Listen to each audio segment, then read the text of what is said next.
Hello everyone, welcome back to my channel. So today we are going to discuss about cardiac cycle. Cardiac cycle, cardiac physiology का एक बहुत ही important topic है and not only of cardiac physiology, ये in general जो cardiology unit होता है medicine का, उसके लिए भी बहुत ज़्यादा important है. A good thing about this topic is it is a very conceptual topic. तो अगर आप एक बार इसको अच्छे से समझ लो, इसके concepts आपके साथ हमेशा रहने वाले हैं. Correct? So, and I would really request you guys to give me the time to finish this video क्योंकि I assure you and I promise you जब ये वीडियो खत्म होगा तब तक आपको कार्डियक साइकिल का कॉन्सेप्ट बहुत अच्छे से समझ में आ जाएगा. ओके, तो लेट्स बिगिन. एक कार्डियक साइकिल में दो कंपोनेंट्स होते हैं, एक सिस्टली होता है और एक डायस्टली होता है. इन जनरल अगर कार्डियक साइकिल के बारे में बात कर रहे हैं and if it is not specified तो आप मान के चलोगे हम वेंट्रिकल्स के बारे में बात कर रहे हैं. ठीक है. सिस्टली का मतलब क्या होता है? कॉन्ट्रैक्शन.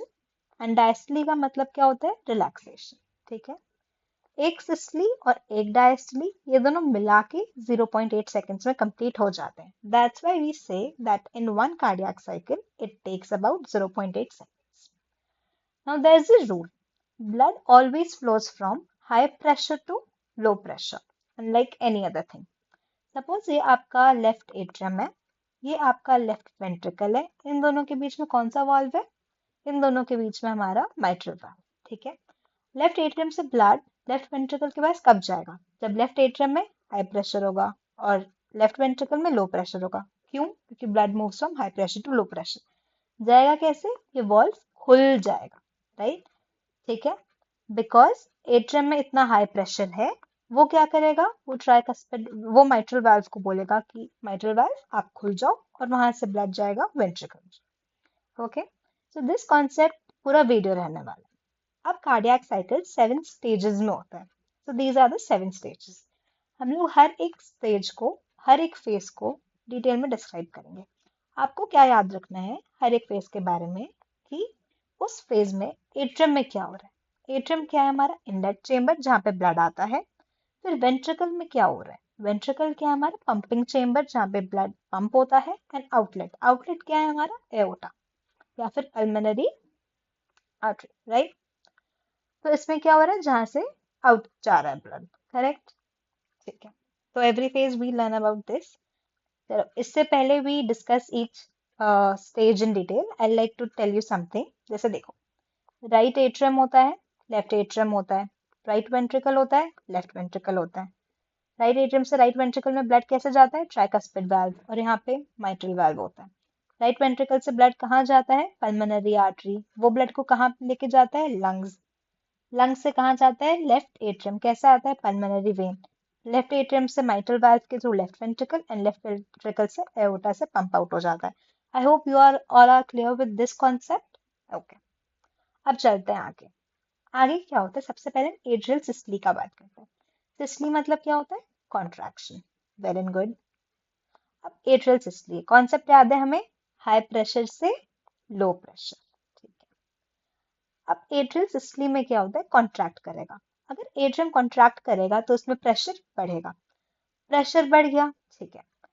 अब एट्रियम का प्रेशर वेंट्रिकल के प्रेशर से यहाँ पे ज्यादा होता है. ठीक है. अब क्योंकि एट्रियम का प्रेशर ज्यादा है, वेंट्रिकल का प्रेशर कम है, ब्लड आएगा. अब ब्लड अगर आएगा तो हमारा माइट्रल वाल्व खुल जाएगा. माइट्रल वाल्व खुल जाएगा. अब क्या वाल्व के खुलने से साउंड आता है या नहीं? So when the valve opens, does any sound come or not? No. The answer is no. Opening of valve से कभी भी साउंड नहीं आता unless and until it's a pathological condition. हमेशा closing of valve से साउंड आता है. Okay. ठीक है. तो यहाँ पे साउंड आएगा या नहीं? नहीं आएगा. ठीक है. ब्लड क्या हो रहा है? ब्लड वेंट्रिकल में फ्लो हो रहा है. करेक्ट. एओर्टिक वाल्व अभी भी क्लोज्ड है यहाँ पे. ओके. तो इतना समझ में आया. एट्रियल सिस्टली में क्या होता है? एट्रियल में ब्लड है, एट्रिया में ब्लड है. वो क्या हो रहा है? वो कॉन्ट्रैक्ट कर रहा है एट्रिया. अब कॉन्ट्रैक्ट कर रहा है तो हाई प्रेशर बिल्ड हो रहा है. वेंट्रिकल में भी लो प्रेशर है. अब यहाँ पे हाई प्रेशर है तो ब्लड को जाना है. ब्लड कैसे जाएगा? जब यहाँ पे जो वॉल्व है, कौन सा वॉल्व है यहाँ पे? यहाँ पे माइट्रल वाल्व है. माइट्रल वाल्व खुल जाएगा तो ब्लड चल जाएगा. ठीक है. समझ में आ गया इतना? अब समझो, जो एट्रियल सिस्टली है ये एक्टिव प्रोसेस है. ठीक है। मैं एक्टिव प्रोसेस क्यों बोल रही हूँ ये आपको वीडियो के लास्ट में समझ आ जाएगा, क्योंकि बाकी दो पैसिव प्रोसेसेस भी होते हैं। ठीक है, बस ये याद रखो अभी कि एट्रियल सिस्टली एक एक्टिव प्रोसेस है एंड इससे बस 25 to 30% ही वेंट्रिकुलर फिलिंग होता है। अब आप पूछोगे कि बाकी कहाँ होता है, बाकी ये पैसिव फेज के थ्रू होता है, जो मैं आपको लास्ट में बताऊंगी। ठीक है, so this 25 to 30% is responsible by atrial systole for the ventricular filling. Before atrial contraction starts, 70% of the ventricles are already filled by a passive process. ठीक है, समझ में आ गया आपको? ठीक है, अब देखो, समझ में आ गया आपको यहाँ तक? अब यहाँ पे क्या हो रहा है? यहाँ पे मैंने आपको बोला कि वेंट्रिकल्स में, क्योंकि लो प्रेशर है, कितना होगा यहाँ पे 0 mmHg होगा, राइट? हाई प्रेशर से लो प्रेशर आ रहा है, समझ में आ गया? अब हमने डिस्कस किया था कि हम एट्रिया के बारे में हम 3 स्टेप्स में डिवाइड करेंगे। एट्रिया में क्या हो रहा है? एट्रिया कॉन्ट्रैक्ट कर रहा है। वेंट्रिकल क्या है? वेंट्रिकल अभी रिलैक्स्ड ही है, राइट? और एओटा में क्या हो रहा है? एओटा में क्या हो रहा है?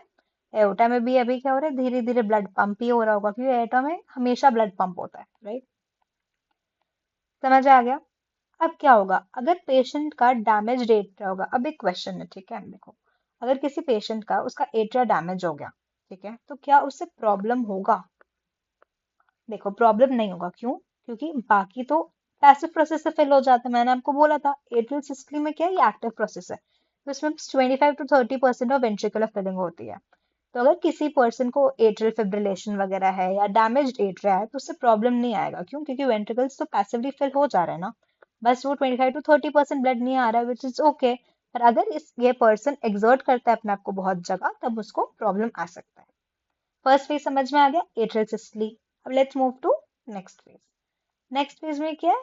Isovolumetric contraction. अब एक बात याद रखना, nothing in life last forever, okay? तब देखो, एट्रिया तब पंप कर रहा था, एट्रिया पंप कर रहा है, पंप कर रहा है, पंप कर रहा है, वहां पे प्रेशर था। अब वेंट्रिकल्स में प्रेशर ज्यादा कम था। अब वो प्रेशर भी ट्रांसफर हो रहा था ब्लड ट्रांसफर के साथ। तो एक पॉइंट आएगा कि जब वेंट्रिकल्स में प्रेशर क्या होगा?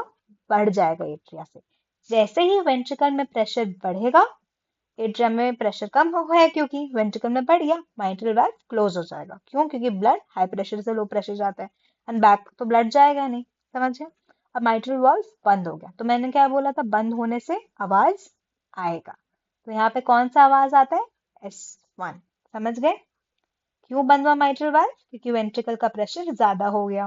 ठीक है, अब क्या होता है, ये देखो, ये माइट्रल वाल्व बंद हो गया। ठीक है, अब यहाँ पे वेंट्रिकल में प्रेशर बढ़ रहा है। पहले 0 था, फिर 5 था, फिर 6 था, फिर 80, ऐसे ऐसे बढ़ गया।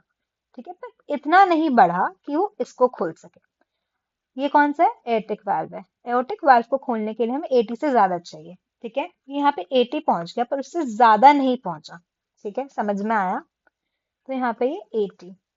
अब हमारा टोटल वेंट्रिकुलर फिलिंग कितना हुआ? एक्टिव और पैसिव। पैसिव वो जो मैं आपको बोली थी कि लास्ट में बताऊंगी। एक्टिव जो अभी हमने पढ़ा एट्रियल सिस्टली से, उससे टोटल आता है 130 ml ऑफ ब्लड। इस ब्लड को हम लोग बोलेंगे एंड डायस्टोलिक वॉल्यूम। आप अभी बस ये याद रख लो कि एंड डायस्टोलिक वॉल्यूम क्या होता है, कि जितना वेंट्रिकुलर फिलिंग से ब्लड आता है उसको हम लोग एंड डायस्टोलिक वॉल्यूम बोलते हैं। ठीक है, अब इसमें देखो, इसमें क्या है? माइट्रल वाल्व बंद हो गया। क्यों? क्योंकि प्रेशर वेंट्रिकल का ज्यादा हो गया। एयोटिक वाल्व बंद क्यों है? क्योंकि एयोटिक वाल्व को खोलने के लिए जो प्रेशर चाहिए, अभी वो हमारे पास वो प्रेशर है नहीं। ठीक है, माइट्रल वाल्व भी बंद है, एयोटिक वाल्व भी बंद है। तो क्या ये एक पूरा एक साथ कॉन्ट्रैक्ट कर रहा है? क्या एक क्लोज चेम्बर है? हाँ, क्लोज चेम्बर है। तो इसीलिए हम इसको बोलेंगे आइसोवॉल्यूमेट्रिक कॉन्ट्रैक्शन, क्योंकि ना कहीं से आ रहा है ना कहीं जा रहा है, ऐसा हो ही नहीं रहा है। तो वॉल्यूम तो सेम ही है, आइसोवॉल्यूमेट्रिक कॉन्ट्रैक्शन। ठीक है, समझ में आया? एट्रियम में क्या हो रहा है? एट्रियम में ब्लड अभी धीरे धीरे अक्यूमुलेट हो रहा है। Atrium acts as a reservoir. Atrium diastole चल रहा है। वेंट्रिकल में क्या हो रहा है? प्रेशर अंदर धीरे धीरे बढ़ रहा है। बताया था आपको, 0, 5, 6, 80 धीरे धीरे बढ़ रहा है, पर इतना नहीं बढ़ा कि एओर्टिक वाल्व को खोल सके। और एओर्टा में क्या हो रहा है? रास्ते काट रही है, तो धीरे धीरे वो ब्लड पंप करता ही रहता है। ठीक है, समझ में आया? अब आएगा रैपिड वेंट्रिकुलर रिजेक्शन। अब इस स्टेज में क्या होता है? देखो, यहाँ हमारा माइट्रल वाल्व तो बंद है, ये आपको पता है। अब यहाँ पे क्या होता है? ये हमारा एओर्टिक वाल्व है। ठीक है, अब क्या हुआ, प्रेशर 80 से बढ़ा, 81 हुआ, 82 हुआ। जैसे ही 81 हुआ ये वाल्व खुल गया, ठीक है। ये बंद है, ये वाल्व खुल गया। अगर ये वाल्व खुल गया तो ब्लड कहाँ जा रहा है, एओर्टा में ब्लड वेंट्रिकल से इजेक्ट हो रहा है। दैट्स व्हाई वी से रैपिड वेंट्रिकुलर इजेक्शन। अब एक पॉइंट आएगा कि इसका प्रेशर भी 120 हो जाएगा, वेंट्रिकल का प्रेशर भी 120 हो जाएगा, एंड हमारा जो एओर्टा है, एओर्टा का प्रेशर भी 120 हो जाएगा। इसका भी 120, इसका भी 120। तो हम क्या इन दोनों को एक ही चेम्बर मान ले? हाँ, अब ये दोनों एक ही चेम्बर बन गए, राइट। समझ में आया इतना आपको? अब देखो, as AV valve is open, pressure gets transferred to aorta. Both acts as a single chamber. समझ में आ गया? क्यों? क्योंकि दोनों में प्रेशर 120 mmHg है और ये पूरा ब्लड निकल रहा है, ठीक है। अब रैपिड इजेक्शन हो रहा है यहाँ पे, समझ में आया आपको? यहाँ पे रैपिड इजेक्शन हो रहा है, कहाँ से? वेंट्रिकल से। कहाँ पे? एओर्टा में, ठीक है। अब क्या इजेक्ट हो रहा है? 2/3 ऑफ द स्ट्रोक वॉल्यूम। ये मैं आपको लास्ट में एक बार वापस आके बताती हूँ कि इसका मतलब क्या है। स्ट्रोक वॉल्यूम क्या होता है? And diastolic volume minus and systolic volume. ये आपको बाद में बताऊंगी, okay, don't get confused over here, ठीक है। Again I said nothing last forever. अब इसका प्रेशर बढ़ा, राइट। ये हम स्लो वेंट्रिकुलर इजेक्शन के बारे में बात कर रहे हैं, ठीक है। इसका प्रेशर बढ़ा, पर प्रेशर कम भी तो होगा। अब क्या हुआ, यहाँ पे 120 से धीरे धीरे कम हो रहा है, पर 81 के नीचे नहीं गया, मतलब 80 नहीं हुआ, तो अभी भी ये खुला है। धीरे धीरे ब्लड इजेक्ट हो रहा है। समझ में आया? Ventricular pressure decreases but still pressure of ventricle is greater then that of aorta, इसीलिए एओर्टिक वाल्व अभी भी ओपन है। अब रैपिड में कितना इजेक्ट हुआ था? रैपिड में 2/3 ऑफ स्ट्रोक वॉल्यूम में हुआ था, और स्लो वेंट्रिकुलर इजेक्शन में 1/3 ऑफ स्ट्रोक वॉल्यूम इजेक्ट होगा। समझ में आया? Again I talk about this in detail. अब देखो, एंड डायस्टोलिक वॉल्यूम क्या था हमारा? 130 ml। आपको समझ में आया था ये 130 ml कहाँ से आया है? मैंने आपको बताया था ना, जितना हमारा ये फिल कर रहा है एट्रिया, एक्टिव और पैसिव में, पैसिव में आपको लास्ट में बताऊंगी, जितना भी फिल करता है, जितना ब्लड एट्रिया से वेंट्रिकल में आता है वो 130 ml है, ठीक है। तो ये हमारा एंड डायस्टोलिक वॉल्यूम। समझ में आया आपको ये? ठीक है। एंड डायस्टोलिक वॉल्यूम हमारा 130 ml है। अब हमेशा 40 ml वेंट्रिकल के अंदर रहता है आफ्टर इजेक्शन, ठीक है, हमेशा रहेगा। तो एंड सिस्टोलिक वॉल्यूम क्या हुआ? जितना निकला। अब निकला कितना? एंड सिस्टोलिक वॉल्यूम क्या, सॉरी, एंड सिस्टोलिक वॉल्यूम कितना? जितना बचा। अब स्ट्रोक वॉल्यूम हमारा था जो निकल गया, राइट। स्ट्रोक वॉल्यूम क्या था? जो हमारा ब्लड निकला है, राइट, जितना वेंट्रिकल ने निकाला है। समझ में आया? वो स्ट्रोक वॉल्यूम था, वहां पे भी निकाला है, यहाँ पे भी निकाला है। स्ट्रोक वॉल्यूम हमारा कितना होता है? 70 ml होता है अप्रोक्स, ठीक है। हमारा एंड सिस्टोलिक वॉल्यूम क्या है? EDV is 130 minus 70 which is 40 ml, ठीक है। ये वेंट्रिकल था, एट्रिया से टोटल 130 ml आया, 40 ml हमेशा रहेगा। निकला कितना? जो स्ट्रोक वॉल्यूम था वो था हमारा 70 ml। इस 70 ml का 2/3 निकला रैपिड इजेक्शन में और 1/3 निकला स्लो इजेक्शन में, ठीक है। अब आता है isovolumetric relaxation. Again nothing last forever, ठीक है। प्रेशर कम हुआ, कम हुआ, कम हुआ, अब एक पॉइंट आ गया कि वो 81 से कम हो गया। जैसे 81 से कम होगा ये एवी वॉल्व क्लोज हो जाएगा। अगर एवी वॉल्व क्लोज हुआ, देखो, जैसे ही यहाँ पे एवी वॉल्व क्लोज हुआ वैसे ही इजेक्शन बंद हो गया, क्योंकि बाहर तो कुछ जा नहीं सकता है। धीरे धीरे वेंट्रिकुलर प्रेशर और कम हो रहा है, राइट। मैंने बोलता है जैसे ही कोई वॉल्व क्लोज होता है एक साउंड आता है। कौन सा साउंड आएगा? एस्टो साउंड आएगा, ठीक है। अब पहले क्या था? सिंगल चेम्बर थे ये दोनों, अब क्या हो गया? ये इंडिपेंडेंट चेम्बर की तरह एक्ट कर रहे हैं, क्योंकि ये तो बंद हो गया। अब देखो, ये भी बंद है, क्योंकि प्रेशर इतना नहीं गिरा है कि एट्रिया का प्रेशर को हम बोल दे कि एट्रिया तुम्हारा प्रेशर ज्यादा है, उतना नहीं गिरा है, पर इतना भी नहीं है कि ये वॉल्व खुल सके। तो ये वापस से आइसोवॉल्यूमेट्रिक हो गया, ना कोई ब्लड आ रहा है ना कोई ब्लड जा रहा है। तो क्या हो रहा है यहाँ पे? आइसोवॉल्यूमेट्रिक रिलैक्सेशन, प्रेशर अंदर कम हो रहा है। समझ में आया आपको? अब धीरे धीरे क्या होगा? प्रेशर इतना कम हो जाएगा कि वो 0 पहुंच जाएगा, ओके। अब फास्ट रैपिड फिलिंग फेज आता है, जो मैं आपको बता रही थी पैसिव प्रोसेसेस, ये वही है। अब देखो, अब यहाँ पे क्या होता है? प्रेशर पूरा 0 हो गया। अब जैसे यहाँ का प्रेशर 0 हो गया तो एट्रैक में हाई प्रेशर हो जाएगा। क्यों? क्योंकि यहाँ पे ब्लड कंटिन्यूसली आ रहा है। कहाँ से आ रहा है? पल्मोनरी आर्टरी से ब्लड आ रहा है, राइट। आ रहा है, आ रहा है, आ रहा है। अब वो क्या हो रहा है? अब यहाँ का तो प्रेशर बढ़ रहा है ना, पर इसका तो जीरो हो गया, तो एट्रिया अभी रिलेटिवली हायर प्रेशर है, राइट। एट्रिया हाई प्रेशर है, ये अभी लो प्रेशर है, तो क्या होगा, हमारा माइट्रल वाल्व खुल जाएगा। माइट्रल वाल्व खुल जाएगा तो ब्लड फटाफट फटाफट फिल होगा, ठीक है। Pressure decreases such that P ventricle is zero, pressure of atrium is greater than pressure of ventricle, mitral valve opens, passive rapid ventricular filling, filling हो रहा है, फिलिंग हो रहा है, फिलिंग हो रहा है, ठीक है। अब क्या होगा, again nothing last for ever, इसका हमेशा प्रेशर बहुत ज्यादा है तो रहेगा नहीं, ठीक है। इसका प्रेशर क्या होगा, धीरे धीरे कम होगा, इसका धीरे धीरे बढ़ता रहेगा, पर इतना नहीं बढ़ेगा वेंट्रिकल का कि वो इसके जितना हो जाए और एटिक वाल्व बंद और माइट्रल वाल्व बंद हो जाए, इतना नहीं होगा। तो देखो इसमें धीरे धीरे धीरे बढ़ता है, pressure of ventricle rises and pressure of atrium decreases slowly, पर इतना प्रेशर नहीं है कि माइट्रल वाल्व बंद हो जाए। माइट्रल वाल्व अभी भी ओपन है, ब्लड कंटिन्यूज टू एंटर, ठीक है। अब क्या होगा, अब ब्लड धीरे धीरे धीरे धीरे एंटर करता रहेगा, ठीक है। अब इस फेज को हम डायस्टेसिस बोलते हैं, राइट, क्योंकि धीरे धीरे धीरे धीरे इसमें लीस्ट कार्डियक एक्टिविटी होता है। समझ में आया आपको।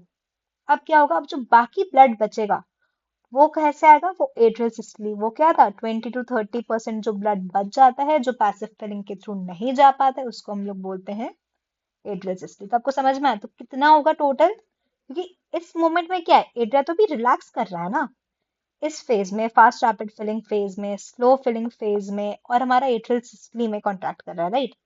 अब इन दोनों में हमारा रिलैक्स कर रहा है, स्लो फिलिंग और इसमें, तो जो स्लो फिलिंग और जो फास्ट रैपिड फिलिंग में जितना जाता है उसको हम लोग बोलेंगे एंड डायस्टोलिक वॉल्यूम। ये कितना है हमारा 130 ml, राइट। ये हमारा 130 ml। अब आपको समझ में आया कि 130 ml कहाँ से जाता है, ठीक है। अब वापस से देखो, 130 ml आ गया, एंड डायस्टोलिक वॉल्यूम जो आपको मैं बता रही थी यहाँ पे, 130 ml आ गया। अब ब्लड क्या होगा, अब ब्लड निकलेगा रैपिड वेंट्रिकल इजेक्शन में। अब हमेशा याद रखना कि 40 ml तो बचेगा, 40 ml जा नहीं सकता, तो कितना जाएगा 70 ml। अब उस 70 ml का 2/3 जाएगा रैपिड में, और जो 1/3 था वो जाएगा स्लो में। 40 ml हमेशा बचा रहा। I hope this match is clear with you now, ठीक है। अब मैंने आपको बोला था कि जब भी वाल्व्स क्लोज होते हैं तब साउंड आएगा, सबसे पहले आएगा S1। S1 कब आएगा, जब हमारा माइट्रल वाल्व क्लोज होगा। माइट्रल वाल्व कहाँ पे क्लोज हो रहा था, आइसोवॉल्यूमेट्रिक कॉन्ट्रैक्शन में, ठीक है। अब S2 क्या था, जब दूसरा वाल्व क्लोज होगा। क्या कभी वाल्व ओपन में साउंड आएगा, नहीं, ठीक है, नॉर्मली नहीं आएगा, पैथोलॉजिकली आ सकता है, ठीक है। S2 कब क्लोज होगा, S2 कब आएगा, जब AV क्लोज होगा। AV कब क्लोज होगा, आइसोवॉल्यूमेट्रिक रिलैक्सेशन में। समझ आया आपको। देखो अब हमारा, अब हमें ये पता था कि 0.8 सेकंड का टोटल होता है कार्डियक साइकिल। तो एट्रिया का बात करें तो एट्रियल सिस्टली 0.1 का होता है। एट्रियल सिस्टली जो हमने फर्स्ट में पढ़ा था, बाकी एट्रिया पूरा रिलैक्स करता है, तो एट्रियल डायस्टली होता है हमारा 0.7 का। अब वेंट्रिकुलर सिस्टली होता है 0.3 सेकंड्स का, और वेंट्रिकुलर डायस्टली होता है 0.5 सेकंड्स का। अब देखो सबसे पहले हमारा एट्रियल सिस्टली हो रहा था, जब एट्रियल सिस्टली था वेंट्रिकल रिलैक्स कर रहा था, तो वेंट्रिकुलर डायस्टली होगा, ठीक है। अब जो सेकंड फेज था आइसोवॉल्यूमेट्रिक कॉन्ट्रैक्शन का, उसमें एट्रियल तो रिलैक्स कर रहा है, वेंट्रिकल के अंदर क्या है, वेंट्रिकल के अंदर प्रेशर बढ़ रहा है। प्रेशर क्यों बढ़ रहा है, क्योंकि वेंट्रिकल कॉन्ट्रैक्ट कर रहा है धीरे धीरे, तो इसीलिए वेंट्रिकल सिस्टली है, ठीक है। रैपिड रिजेक्शन में भी वेंट्रिकल काम कर रहा है, वेंट्रिकुलर सिस्टली। स्लो रिजेक्शन में भी वेंट्रिकुलर सिस्टली। एट्रिया हमेशा डायस्टली के मोड में है, except for that one thing, ठीक है। अब आइसोवॉल्यूमेट्रिक रिलैक्सेशन, उसका प्रेशर जीरो हो गया तो वेंट्रिकल डायस्टली में आ गया। अब फास्ट फिलिंग फेज में उसमें क्या होगा, वेंट्रिकल्स में ब्लड भर रहा है, वेंट्रिकल तो कॉन्ट्रैक्ट नहीं कर रहा है ना, तो वेंट्रिकल डायस्टली में रहेगा, और डायस्टेसिस में भी वेंट्रिकल रिलैक्स में रहेगा। समझ में आया आपको। अब एक कॉन्सेप्ट आपको और इंट्रोड्यूस करना चाहती हूँ। वेंट्रिकल सिस्टली के बाद आप देखो वेंट्रिकुलर डायस्टली आता है, but after ventricular systole and before the onset of ventricular diastole there is a bit time gap. उस टाइम गैप को हम लोग बोलेंगे प्रोटोडायस्टोल। ये प्रोटोडायस्टोल 0.04 सेकेंड्स का होता है, ठीक है। समझ में आ गया। अब आइसोवॉल्यूमेट्रिक कॉन्ट्रैक्शन, इसमें क्या होगा, इधर में S1 आएगा और इधर में क्या होगा, S2 आएगा। समझ में आया आपको प्रोटोडायस्टली के बाद, ठीक है। अब देखो ये क्या है हमारा, अब ये चार्ट है, देखो सबसे पहले एट्रियल सिस्टली होता है, एट्रियल सिस्टली समझ में आया आपको। उसके बाद आइसोवॉल्यूमेट्रिक कॉन्ट्रैक्शन, अब एट्रियल सिस्टली के बाद आइसोवॉल्यूमेट्रिक कॉन्ट्रैक्शन के पहले हमारा S1 आ जाएगा, फिर रैपिड इजेक्शन, फिर स्लो इजेक्शन, फिर प्रोटोडायस्टली, क्योंकि यहाँ पे वेंट्रिकल सिस्टल खत्म हो रहा है। वेंट्रिकुलर डायस्टली के ऑनसेट से पहले और वेंट्रिकुलर सिस्टली के बाद जो टाइम पीरियड होता है उसको प्रोटोडायस्टल बोलते हैं, वो है। अब फिर आइसोवॉल्यूमेट्रिक रिलैक्सेशन स्टार्ट हो जाएगा, तब क्या होगा, एओर्टिक वाल्व बंद हो जाएगा, तो S2 आएगा। ठीक है, फिर S3। अब S3 और S4 ना, ये क्या है, ये नॉर्मली नहीं मिलेगा। S3 फिर भी आपको अंडर 35 years के एज में आपको physiologically when people do exercise तब मिल जाएगा, पर S4 तो आपको नहीं मिलेगा। S4 को हम लोग एट्रियल गैलप रिदम बोलते हैं, जो एट्रियल सिस्टम में सुनाई देता है। And S3 is ventricular Gallup rhythm, ठीक है, जो फास्ट रैपिड फिलिंग फेज में सुनाई देता है। ये अगर आप फर्स्ट ईयर स्टूडेंट हो तो आपके इम्पोर्टेंट में, आपके लिए उतना इम्पोर्टेंट है नहीं। प्रोटोडायस्टली आपको बता दिया था कि end of ventricular systole to the closure of aortic valve. समझ में आ गया आपको? क्लोजर ऑफ एओर्टिक वाल्व या फिर before the onset of ventricular diastole. Ejection click क्या होता है? अच्छा देखो, जब सेमिल्यूनर वॉल्व ओपन होता है ना, तो उसको हम लोग इजेक्शन क्लिक बोलते हैं। ठीक है, और जब ट्राइकस्पिड और माइट्रल वाल्व ओपन होता है उसको हम लोग ओपनिंग स्नैप बोलते हैं। ठीक है, अगेन ये पैथोलॉजिकल है, क्योंकि नॉर्मली क्या होता है, फिजियोलॉजिकली क्या होता है, only closure of valves they produce sound, opening of valve से कभी भी साउंड नहीं आता है। S3 आपको बता दिया अभी, वेंट्रिकुलर गैलप रिदम होता है, एंड S4 हमारा एट्रियल गैलप रिदम होता है। ठीक है, तो एक बार रिवाइज कर लें कि कार्डियक साइकिल में क्या है।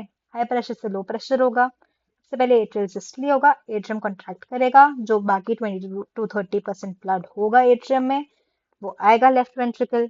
अब लेफ्ट वेंट्रिकल में क्या होगा, प्रेशर धीरे धीरे बढ़ जाएगा, इतना बढ़ जाएगा कि एट्रिया से ज्यादा हो जाएगा। जैसे ही एट्रिया से ज्यादा हुआ ये बंद हो जाएगा माइट्रल वाल्व, पर उतना ज्यादा नहीं होगा कि एयरटेक वाल्व बंद हो, तो इसीलिए एक चेंबर, इसीलिए ये पूरा आइसो वॉल्यूमेट्रिक कॉन्ट्रैक्शन होगा। फिर प्रेशर बढ़ेगा, प्रेशर बढ़ गया तो ये एयरटेक वाल्व खुल गया, जिससे रैपिड इजेक्शन और स्लो इजेक्शन होगा, but nothing last forever. कम हुआ, अब इतना कम हो गया कि वो बंद हो गया, एयरटेक वाल्व हो गया, वापस आइसोवॉल्यूमेट्रिक रिलैक्सेशन हो जाएगा। अब इतना कम हुआ कि जीरो पहुंच गया, एट्रिया का ज्यादा हो गया तो माइट्रल वाल्व खुल गया। अब इसमें पैसिवली पूरा फिल हो रहा है। ठीक है, पैसिवली फिल हो रहा है, पैसिवली धीरे धीरे फिल हो रहा है, but nothing last for ever. फिर बाकी का जो 20 to 30% हुआ वापस से एट्रियल सिस्टली, फिर वापस से वो प्रोसेस। समझ में आया? I hope I have made your concepts easy. And अगर आपको कुछ भी डाउट्स हो, you can always comment below. Thank you for staying, and I hope this video proves beneficial to you.